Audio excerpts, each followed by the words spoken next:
आई अश्विनी प्रथम दिनी बसते सिंहासनी, होतो जय घोष माऊलीचा। करूया उदो उदो उदो अंबाबाईचा,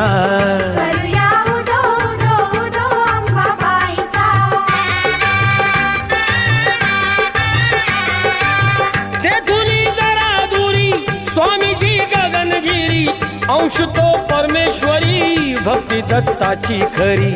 गुहेत स्थान जरी बाजूला खोल दरी, रूपते त्यांचे जणू शिवशंकरा परी। भेटूया त्यांना चला पाहू ईश्वरी लीला, भर दरबार भाविकांचा। करूया उदो उदो उदो अंबाबाईचा।